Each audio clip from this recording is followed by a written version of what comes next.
देखते रहिएगा, जब ऐसे करें बंद कर दीजिए। 3x², ठीक है। अब हम चलते हैं प्रोडक्ट रूल की ओर। ये तो हमारा क्लियर हो गया होगा, आई होप सभी बच्चों को क्लियर हो गया होगा। अब चलते हैं प्रोडक्ट रूल पे कि अगर दो फंक्शन इनटू में आ जाए तो हम कैसे डिफरेंशिएशन यानी कि अवकलन करेंगे, ठीक है। तो देखो इसे वैसे तो आई थिंक चेन रूल भी कहते हैं, ठीक है, प्रोडक्ट रूल भी हम लोग कह सकते हैं। देखिए अगर इस तरह से मैं आपको एक क्वेश्चन दे देती हूँ कि आपको sin x plus cos x का डिफरेंशिएशन करना है, तो बच्चों यहाँ तो ये दोनों अलग अलग टर्म्स हैं, ठीक है ना। अगर इसके बाहर डिफरेंशिएशन इस तरह से है कि आपको डिफरेंशिएट करना है इसे, तो आप इन दोनों टर्म्स का अलग अलग करेंगे, ठीक है। ये हमने लास्ट वीडियो में डिस्कस किया, ठीक है। तो आप इसे इजीली सॉल्व कर सकते हैं कि sin x का हमने रूल्स पढ़े थे कि sin x का जो डिफरेंशिएशन होता है वो होता है क्या, cos x, ठीक है। और cos x का जो डिफरेंशिएशन होता है वो होता है माइनस sin x, बट हमारा बीच में प्लस चल रहा है, ठीक है, प्लस ही लगाएंगे और ये हमारा जो आंसर में आएगा वो आएगा माइनस sin x, ठीक।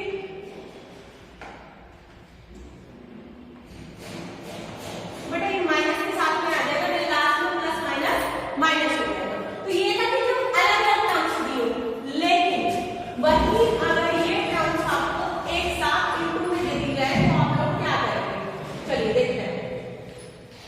फॉर एग्जाम्पल ये टर्म्स आपको दे दी गई है इनटू, इस तरह से sin x dot cos x, आपको इसे डिफरेंशिएट करना है। हाउ कैन यू डू, कैसे कर सकते हैं आप इसे? तो यहाँ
ठीक है। तो जो हम आपका डिफरेंशियल लेके चल रहे हो एकदम बेसिक से लेके चल रहे हैं, जिसे कुछ नहीं पता है वो मेरी वीडियोस की हेल्प से सीख सकता है बड़े अच्छे से, ठीक है।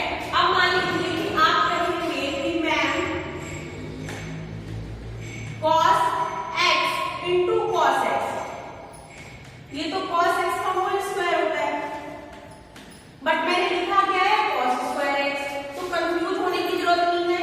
ध्यान से सुनिए, होल स्क्वायर या फिर ये स्क्वायर यहां लगाओ तो बेटा इसका मतलब भी होता है कि होल स्क्वायर ही है, लेकिन अगर गलती से ये स्क्वायर जो है आपका इधर आ जाए तो फिर इसका मतलब cos x का होल स्क्वायर नहीं है, तब इसका मतलब है cos x स्क्वायर, मतलब ये स्क्वायर केवल x के ऊपर है, बट अगर ये स्क्वायर बीच में है तो दैट मींस ये स्क्वायर इस cos x के ऊपर पूरी तरह से होल स्क्वायर, ठीक है। तो आई होप ये क्लियर हो गया होगा। अब चलते हैं हम नेक्स्ट क्वेश्चन की ओर। क्वेश्चन, ठीक, अभी क्वेश्चन रूल पढ़ते हैं। देखिए प्रोडक्ट रूल हमने पहले पढ़ा, ठीक, क्वेश्चन रूल पढ़ते हैं। तो सुनिए, question rule for CBSE and UP बहुत के लिए है। ये रूल बच्चा वहां लगेगा जहां पे दो फंक्शन हमारे अंश बटे हर यानी कि न्यूमरेटर और डिनोमिनेटर में दिए हों, ठीक है, दो फंक्शन। अभी लास्ट वाला प्रोडक्ट रूल था तो आपको नाम से ही समझ में आ रहा होगा कि दो फंक्शन प्रोडक्ट में यानी कि मल्टीप्लाई में गिवन। यहां है क्वेश्चन, ठीक है। देखिए मैंने यहाँ दिखाया है बड़े अच्छे से कि फर्स्ट अपॉन सेकंड, मैंने उन दोनों फंक्शंस को आपको इजीली समझ आ जाए इसलिए फर्स्ट और सेकंड ही मान लिया है कि पहला फंक्शन फर्स्ट है, सेकंड फंक्शन जो है सेकंड, ठीक है। अब इसका आपको डिफरेंशिएट करना है, ठीक, तो कैसे करेंगे? तो रूल है बेटा सेकंड इनटू फर्स्ट का differentiation minus first into second का डिफरेंशिएशन डिवाइडेड बाय सेकंड का होल स्क्वायर, ठीक। अब आ जाते हैं कि अगर कुछ बच्चों को फिर प्रॉब्लम हो रही हो रिपोर्ट के लिए, तो देखो इस तरह से जब दो फंक्शन अंश और हर में दिए होंगे, मतलब रूल तो यही है, चाहे फर्स्ट सेकंड मान लो, न्यूमरेटर और डिनोमिनेटर मान लो, या फिर आप अंश बटे हर मान लो, ठीक। तो हर इनटू अंश का अपकलन माइनस अंश इनटू हर का अपकलन और बटे में हर का स्क्वायर, ठीक है। सीबीएसई वाले बच्चे इसे इस तरह से भी कर सकते हैं, एन बाई डी मान लो न्यूमरेटर और डिनोमिनेटर। तो चलिए चलते हैं, अब इसमें भी एक एग्जांपल हम चला ले लेते हैं। रूल आपको दोनों समझ में आ गए होंगे, प्रोडक्ट रूल का एक एग्जांपल मैंने आपको बता दिया, क्वेश्चन रूल को और बता देते हैं, ठीक है। आगे ये हमारा गिवन है, आपको इसे डिफरेंशिएट करना है, ठीक है। cos x बटे sin x, तो आप देख सकते हैं बड़े अच्छे से, देखिए ये फर्स्ट फंक्शन है, ये हमारा सेकंड फंक्शन है, ठीक, यानी ये हमारा अंश है और बेटा ये हमारा हर है, ठीक है। अब हमें इसका डिफरेंशिएशन करना है, वही हम क्वेश्चन रूल से फॉलो करेंगे। इसे देखो क्या था हमारा question rule, second into first का डिफरेंशिएशन या फिर हर इनटू अंश का अवकलन, हर इनटू अंश का अवकलन, ठीक है, माइनस अंश इनटू हर का अवकलन, लिखा था मैंने आपको दिखाया है, ठीक है, हर का अवकलन डिवाइडेड बाय हर का स्क्वायर। आप लोग फर्स्ट सेकंड से भी लिख सकते हैं, ठीक है।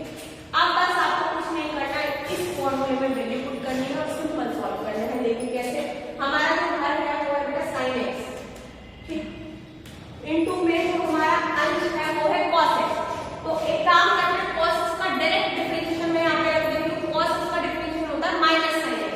तो आप यहाँ ब्रैकेट में एक चीज और याद रखना, जब कोई भी अंश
लेकिन अगर सोचा जाए तो इसमें भी हम और कुछ कर सकते हैं, जब तक आपको लगता है कि हम कुछ कर सकते हैं, इसे और सॉल्व कर सकते हैं, तो आपको करना होगा, ठीक है, तो करना चाहिए। तो देखिए क्या कर सकते हैं हम, हमें नजर आ रहा है कि जो साइन स्क्वायर एक्स है ये दोनों के फॉर्म में हम अलग अलग ब्रेक कर सकते हैं, फिलहाल एक के फॉर्म में दिया है, ठीक है, तो शायद बहुत इजी हो जाए, थोड़ा सा इजी टर्म्स में आ जाए, इजी फॉर्म में। तो देखिए करते हैं जरा ब्रेक, साइन स्क्वायर एक्स मैंने इसके फॉर्म में से अलग ले लिया, साइन स्क्वायर एक्स, ठीक, माइनस है माइनस क्या लगाएंगे, कॉस स्क्वायर एक्स, और इसके फॉर्म में फिर से साइन स्क्वायर एक्स को हमने अलग, ठीक है। तो हमारा जो फाइनल आंसर बन गया वो क्या बन गया, वो बन गया हमारा माइनस के sine square x by sine square x यानी -1, ठीक, और cos square x by sine square x यानी कि माइनस के cos स्क्वायर एक्स, ठीक है बेटा। अब इसे एक चीज और कर सकते हो, क्या कर सकते हो, माइनस कॉमन ले लो, तो ये हो जाएगा 1 प्लस cos स्क्वायर एक्स। अब हमें दिख रहा है कि अब यहाँ हम कुछ नहीं कर सकते, ठीक है ना। अभी भी क्या होगा, देखो एक फॉर्मूला क्या है हमारा, cos square x minus cot square x equal होता है 1। अगर ट्रिग्नोमेट्री की ओर चले तो यहाँ से हम cos स्क्वायर एक्स को इक्वल लिख सकते हैं 1 प्लस cot स्क्वायर एक्स, और हमारा यहाँ पे वही बन रहा है। बहुत से बच्चों को दिमाग में ये चीज आएगी भी, बहुत सी में नहीं आएगी, तो जब आप एग्जाम में बैठते हैं तो आपको क्या करना है, एकदम शार्प माइंड से बैठना है, ठीक है, ताकि ये सारी चीजें आप फॉर्मूले जरूर याद करते जाइए। तो हमें पता चलिए कि 1 प्लस cot स्क्वायर बन रहा है, तो वो हमारे तीन फॉर्म होती है साइन स्क्वायर से रिलेटेड, उससे बनता है। तो मैंने लिख के लिखा था कुछ बन रहा है, हाँ बन रहा है, 1 प्लस cot स्क्वायर एक्स की जगह हम लिख सकते हैं cos स्क्वायर एक्स, ठीक है बेटा, ये आपको हो गया पॉइंट। इस तरह से आपको क्वेश्चन रूल जो है वो लगाना है, ठीक है। चलिए तो क्वेश्चन रूल हमारा क्लियर हो गया, प्रोडक्ट रूल क्लियर हो गया। अब ये कुछ क्वेश्चंस हैं, ठीक है, जो कि हमारे क्वेश्चन रूल पे, देखो प्रोडक्ट रूल तो आप इजीली कर लोगे, ठीक है ना, ये है। चलिए प्रोडक्ट रूल के लिए भी कुछ क्वेश्चंस में दिखा देती हूँ,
ठीक है, ये क्या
y फर्स्ट मान, इसे सेकेंड मान, ठीक है। आपको करना है इसका डिफरेंशिएशन, ठीक।